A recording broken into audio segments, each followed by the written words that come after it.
Morning everyone. So we're on to chapter 4 of Skulduggery Pleasant. This is called The Secret War. Skulduggery put his gun away and walked out to the hall. He peered out into the night, satisfied that there were no human fireballs lurking anywhere nearby. He came back inside and picked the door off the ground, grunting with effort. He manoeuvred it back to where it belonged, leaving it leaning in the doorway. Then he shrugged and came back into the living room, where Stephanie was still standing and staring at him. "Sorry about door," he said. Stephanie stared. "I'll pay to get it fixed." Stephanie stared. "It's still a good door, though, sturdy." When he realised that Stephanie was in no condition to do anything but stare, he shrugged again and took off his coat, folded it neatly, draped it over the back of the chair. He went to the broken window and started picking up the shards of glass. Now that he didn't have his coat on, Stephanie could truly appreciate how thin he was. His suit, well tailored though it was, hung off him, giving it a shapeless quality. She watched him collect the broken glass and saw a flash of bone between his shirtless sleeve and glove. He stood looking back at her. "Where should I put all this glass?" "I don't know," Stephanie said in a quiet voice. "You're a skeleton." "Yam indeed," he said. "Gordon used to keep a wheelie bin out back a door. Shall I just put it in that?" Stephanie nodded. Yeah, okay," she said simply, and watched Skulduggery carry the armful of glass shards out of the room. All her life she had longed for something else, for something to take her out of the humdrum world she knew, and now that it looked like it might actually happen, she didn't have a clue what to do. Questions were tripping over themselves in her head, each one vying to be the one that was asked first. So many of them. Skulduggery came back in and asked the first question. She asked her first question. "Did you find it all right?" "I did, yeah. It was where he always kept it." "Okay, then. If questions were people she felt that they'd all be staring at her now in disbelief, she struggled to form coherent thoughts. "Did you tell him your name?" Skulduggery was asking. "What?" "Your name. Did you tell him?" "No." "Good. Something's true name, you have power over it. But even a given name, even Stephanie, that would have been enough to do what?" "To give him some influence over you, to get you to do what you asked. If he had your name and he knew what to do with it, sometimes that's all it takes. That's a scary thought now, isn't it?"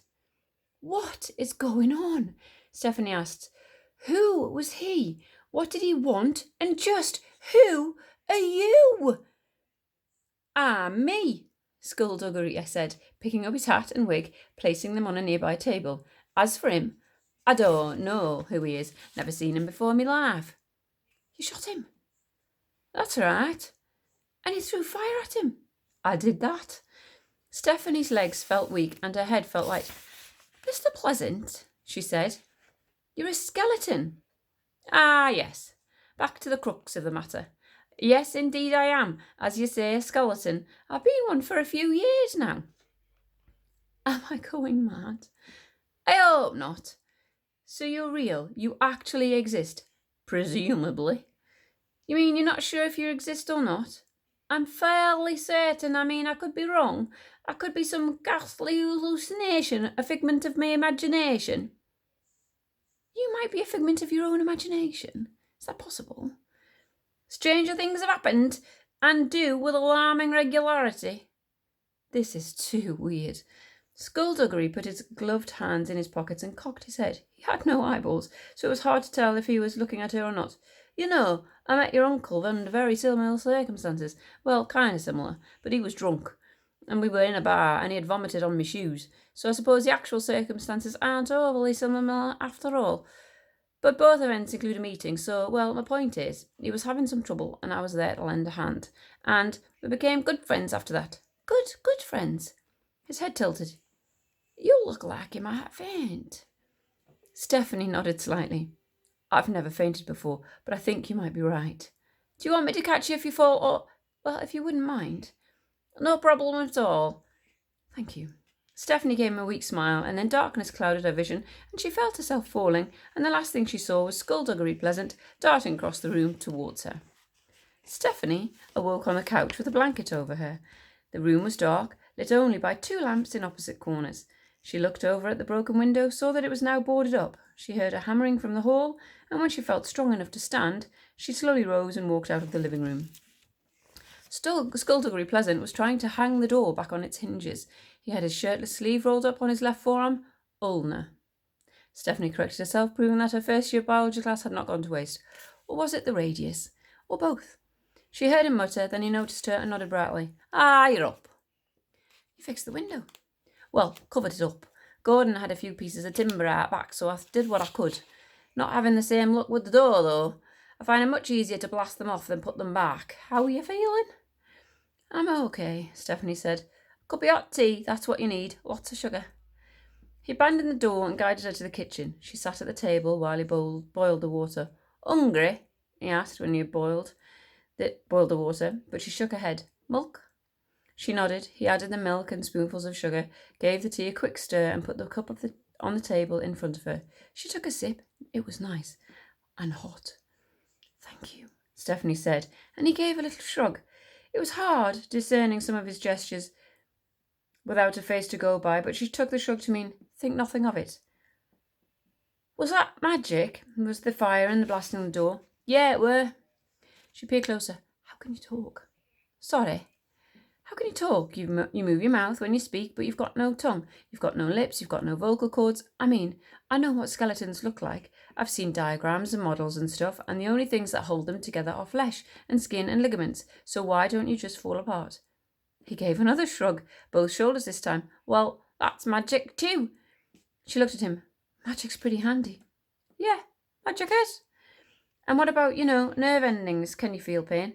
I can, but that's not a bad thing. Pain lets you know when you're alive, and after all. And are you alive? Well, technically no, but... She peered into his empty eye sockets. Do you have a brain? He laughed. I don't have a brain, no. I don't have any organs, but I have a consciousness. He started clearing away the sugar and the milk. To be honest with you, it's not even me head. What? It's not. They ran away with me skull. I won this in a poker game.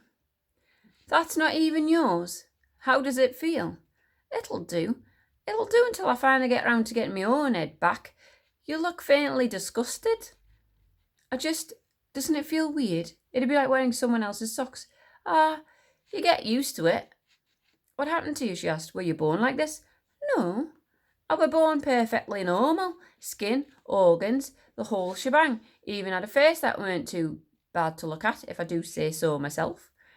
So what happened? Skulduggery leaned against the worktop, arms folded across his chest. I got into magic. Back when I was, for want of a better term, alive, there was some pretty nasty people around. The world was seeing a darkness I might never have recovered from. It were a war, you see, a secret war, but war nonetheless. There was a sorcerer, malevolent, worse than any of the others, and he himself had an army, and those of us who refused to fall in behind him found ourselves standing up against him. And we were winning. Eventually, after years of fighting this little war of ours, we were actually winning. His support was crumbling, his influence was fading, and he was staring defeat in the face. So he ordered one last desperate fight against all the leaders on our side. Stephanie stared at him, lost in his voice. I went up against his right-hand man, who had laid out a wickedly exquisite trap. I didn't suspect a thing until it was too late. So I died, he killed me. The 23rd of October it was when my heart stopped beating. Once I were dead, they stuck my body up on a pike and burned it for all to see. They used me as a warning. They used the bodies of all the leaders they had killed as warnings, and to my utter horror, it worked. What do you mean? The tide turned, our side started losing ground, malevolent got stronger, it was more than I could stand, so I came back. You just came back? It's complicated. When I died, I never moved on. Something were holding me and making me watch. I've never heard of it happening before, and I haven't heard of it happening since. But it happened to me, so when it got too much, I woke up a bag of bones, literally. They'd gathered up my bones, put them in a bag, and thrown the bag into the river. So that was a marvellous new experience right there. Then what happened? I put myself back together, which was rather painful, then climbed out the river and rejoined the fight. And in the end, we won. We finally won, so with Malevolent defeated, I quit that whole scene, struck out on my own for the first time in a few hundred years. Stephanie blinked. A few hundred years? It were a long war. That man, he called you detective. He obviously knows me by reputation, Skulduggery said, standing a little straight. Excuse me a minute. I solve mysteries now. Really? Quite good at it too. So what, you're tracking down your head? Oh, that's Stephanie, sorry. Skulduggery looked at her. If he had eyelids, he might well be blinking. It'd be nice to have it back, sure, but... So you don't need it, so you can rest in peace? No, not really. Why did they take it? Was that another warning? Oh, no, Skulduggery said with a little laugh. No, they didn't take it.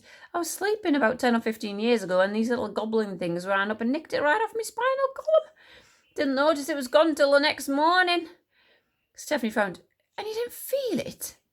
Well, like I said, I was asleep, meditating, I suppose you'd call it. I can't see, feel, hear, or feel anything like that when I'm meditating. Have you tried it? No. It's very relaxing. I think you'd like it. I'm sorry. I'm still stuck on the whole losing your head bit. I didn't lose it, he said defensively. It was stolen. Stephanie was feeling stronger now. She couldn't believe that she'd fainted. Actually fainted. It was such an old woman thing to do. She glanced at Skulduggery. You've had a very unusual life, haven't you? I suppose I have, yeah. Not over yet, though. Well, technically it is, but isn't there anything you miss? About what? About living. Compared to how long I've been like this, I was only technically alive for a blink of an eye. I can't really remember enough about having been a beating heart in my chest to miss it. So there's nothing you miss? Well, I suppose I miss hair. I miss how it was, and how it was there on top of my head. I suppose I miss my hair. He took out his pocket watch and his head jerked back. Wow, look at the time. I've got to go, Stephanie. Go where? Things to do, I'm afraid. Number 1 is finding out why that nice gentleman was sent here, and number 2 is finding out who sent him. You can't leave me alone, she said, following him into the living room. Yes, he corrected. I can. You'll be perfectly safe. The front door's off. Well, yes, you'll be perfectly safe as long as they don't come in through the front door. He pulled on his coat, but she snatched his hat away. Are you taking me hat hostage? He asked doubtfully. You're either staying here to make sure no one else attacks me, or you're taking me with you. Skulduggery froze. That wouldn't be too safe for you. Neither would being left here on my own. But you can hide, he said, gesturing around the room. There's so many places to hide. I'm sure there are plenty of good solid wardrobes your size, even under a bed. You'd be surprised how many people don't check under the bed these days. Mr. Pleasant, Skulduggery, please. Skulduggery, you saved my life today, and are you going to undo all that effort by leaving me here so someone else can come along and just kill me? That's a very defeatist attitude you've got there, mind. I once knew a fellow a little older than you. He wanted to join me in my adventures, wanted to solve mysteries. I beggared belief. He kept asking, kept on at me about it. He finally proved himself after a long time, and we became partners. And did you go on to have lots of exciting adventures? I did. He didn't. He died on our very first case together. Horrible death, awfully messy. Lots of flailing around. Well, I don't plan on dying any time soon, and I've got something he didn't. And that is your hat. Take me with you, or I'll stand on it. Skulduggery looked at her with his big hollow eye sockets, then held out his hand for his hat. Don't say I didn't warn you. And that is the end of chapter 4. We'll see you tomorrow. Goodbye.